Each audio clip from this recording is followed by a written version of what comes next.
What's up, people? How are you? I'm doing pretty well, thank you. So I know in last week's video I mentioned that I probably wouldn't be making a video this week, and my schedule this week was pretty crazy. I finally just got home after about 5 days. Instead of having a relaxing off day, I decided to start a new YouTube series. So what sparked the idea of this new little mini series is the fact that I just got back from a 2-day location scout for a commercial that I'm working on coming up.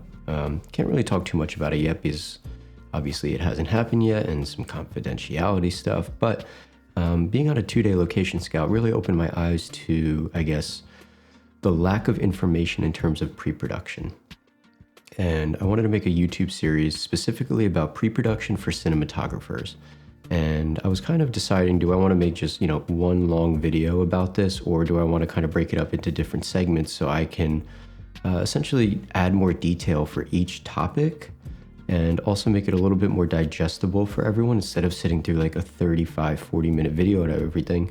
Hopefully I can make these maybe around 10 to 15 minutes each and be able to provide enough detail within each topic for everyone to kind of understand. So as most of you know, to have a truly successful production day on set, you need to have an extensive pre-production phase, or at least some sort of pre-production phase. As a cinematographer, this is your chance to lay out the groundwork for the production. It's your chance to look at the scope of the project, look at the creative of the project. As a cinematographer, it's your job to point out things that may be a potential issue. It's your job to be able to elevate the project, elevate the ideas that the director may have. It's your job to stay under budget or at budget with the producers. It's your job to stay on schedule.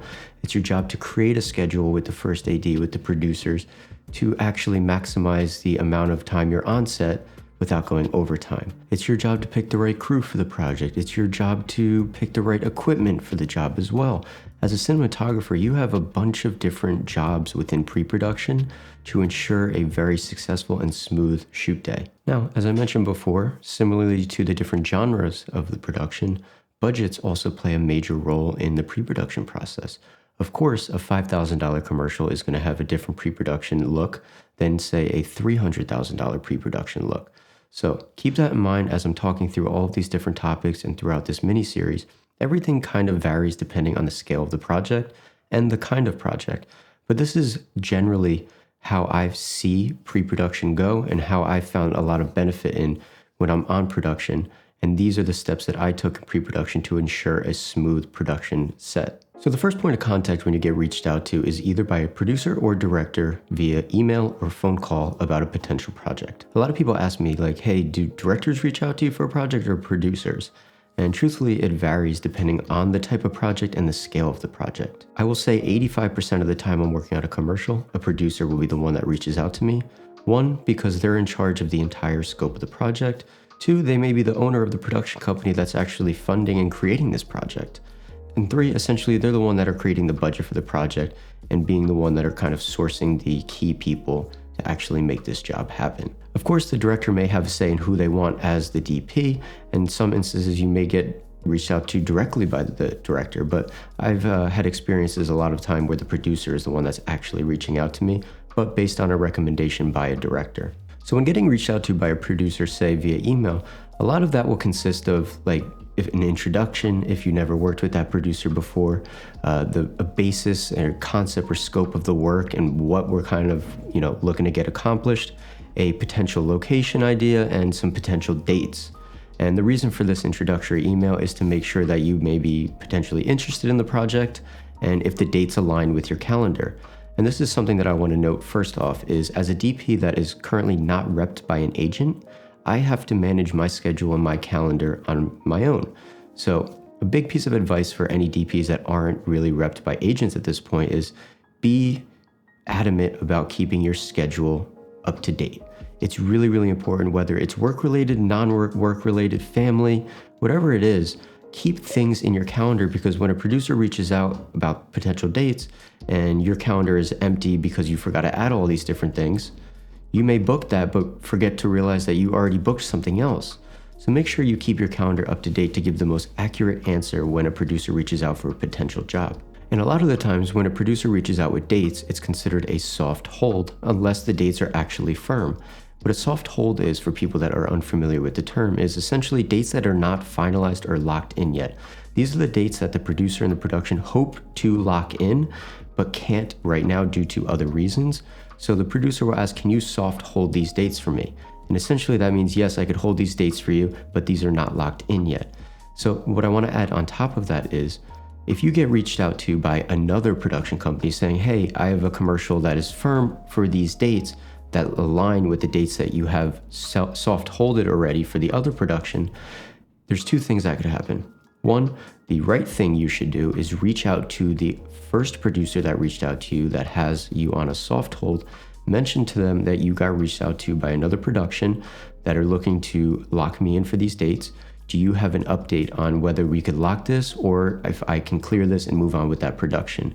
That creates respect, transparency, honesty. It shows the producer that you actually care and that you are treating them with respect because they're the first one that reached out to you for that date. So the second thing which you don't want to do is say yes to that new job without reaching out to the first producer, because if you say yes and then that first producer says, hey, you could firm up those dates, you're kind of in a tough situation now because you already confirmed the new one without telling the first producer that you already confirmed those dates, which means that you essentially have to tell one of them that you can't do the job anymore, and that can kind of hurt relationships.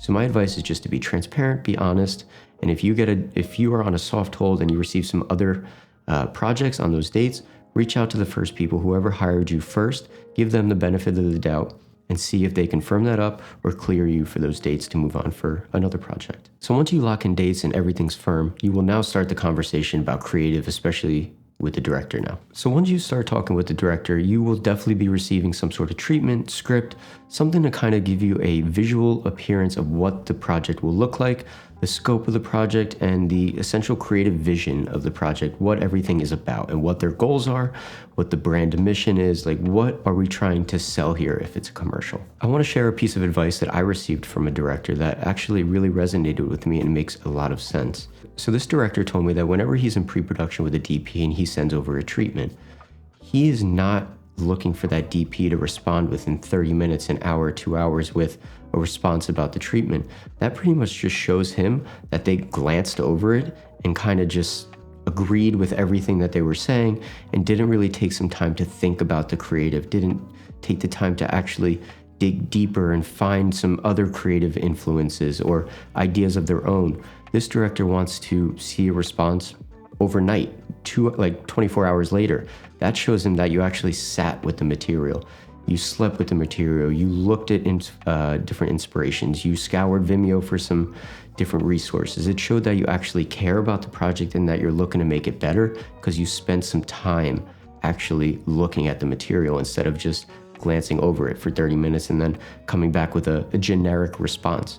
So that's a piece of advice that I took to heart, is that whenever I receive a treatment, I tend to not really respond for a little bit later, just so I can make sure that I'm reading it in depth and being able to come back with a conversation that may be better than what they anticipated, or be able to point out things that I think could be improved upon, or just things that can elevate the project essentially, because you're the one that's getting hired for that visual appearance, the visual look for the film or the commercial. So saying yes to just everything really isn't the best way to go out as a DP. You want to be able to input your ideas. You want to be able to elevate what the director wants. That's how you build really great relationship with directors and producers, is by taking their ideas, elevating them, and accomplishing them. So unfortunately, I'm not at liberty to share a lot of the actual commercial treatments that I received due to privacy and confidentiality and stuff, but I could share a few little treatments that I made for myself for some passion projects, just to give you an idea of what some potential treatments could look like. Usually there's a title page,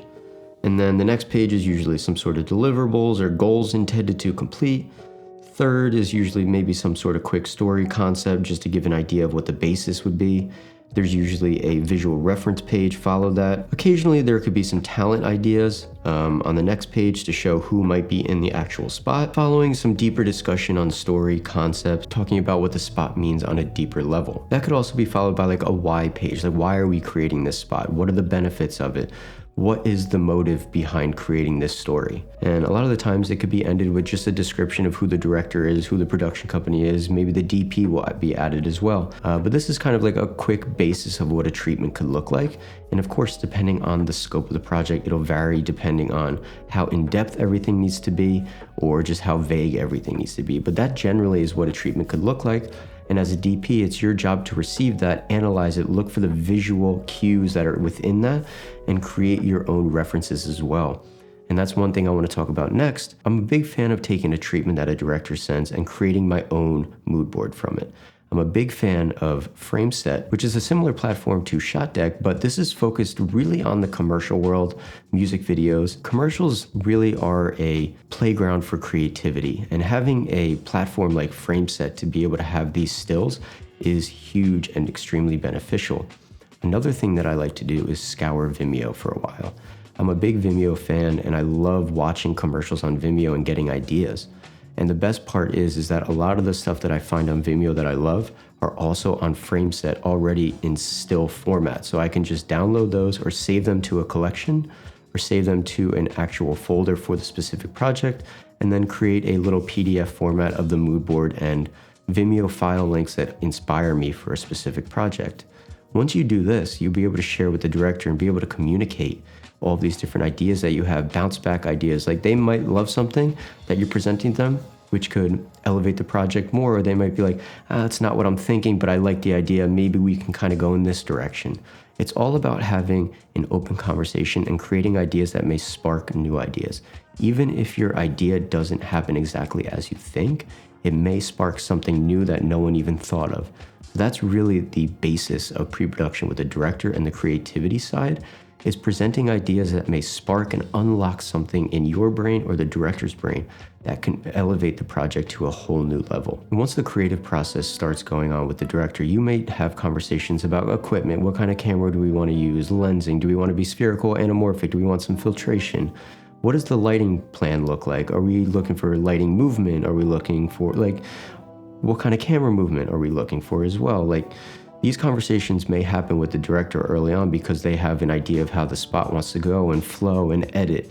But also keep in mind that these conversations are extremely important to note and jot down as a DP, but never promise anything before you talk to a producer about budget or if you go on a location scout. The worst thing you could do as a DP is talk to a director about an intended camera movement and promise them that you can accomplish this, and then later on realize that you do not have the funds for this, you don't have the means of crew to be able to accomplish this, so then you have to go back to the director and be like, hey, we actually can't do this. That's one of the worst things to happen, is to get the director's hopes up to be able to accomplish their vision exactly how they want. But my job as a DP is to be able to look at everything objectively and be able to say, okay, I love this idea, let's jot this down. And then when I talk to the producer, see how much money we have, how can I allocate the funds a certain way? When we go to the location scout, can we actually create this movement? Can we actually do all of these things? So it's important not to make promises before you talk about money, before you talk about location scouts. But it's always good to actually have those conversations to get an idea of where the director's head's at in terms of how they envision this spot to look. Throughout the conversations with the director, you'll also be in touch with the producer a lot. And especially early on, you definitely want to have the conversation about budget and money. And I know that for a lot of people, money is kind of like the elephant in the room. It's something that you don't really want to talk about. But I am a strong believer in talking about budgets early on, talking about money early on, so I have a great idea of what is actually capable and what our limitations are. So again, it goes back to the conversation with the director. If I already know the limitations of the production because I had this conversation with the producer, I can talk about these ideas with the director and let them know, like, hey, this might not be technically feasible the way that you want exactly, but we can offer this type of solution. And that's a huge thing as a DP, is to be able to counter what someone is saying, but with a solution. You never want to say no without having a solution to back it up. So that's the benefit of knowing the budget beforehand, talking with the producer, being transparent. What does the crew size look like? How much do we have for camera department? How much do we have for G&E? What is my rate? Are you paying me for pre-production? Are you paying me for a scout? Like, all these different things are super important because it allows you to know what you're getting into. So I'm definitely going to be talking about budget a lot more in an upcoming episode, especially when it comes down to crew size, camera and G&E equipment, and sourcing all of these different things. But the next thing for me, after having a lot of discussions with the director about creative and the producer about budget and potential location, is getting on a location scout. And a location or tech scout is one of the most important aspects of pre-production. So stay tuned next week for a deeper discussion on the benefits of a location or tech scout as a cinematographer. But hopefully you found today's introductory video beneficial.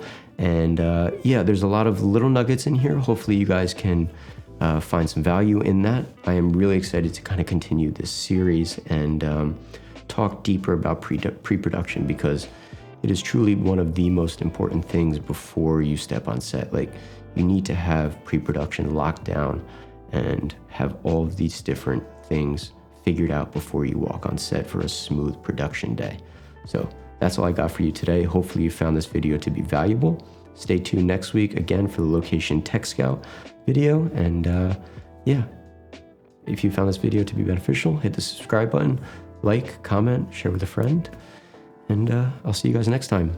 Have a great day. Peace out.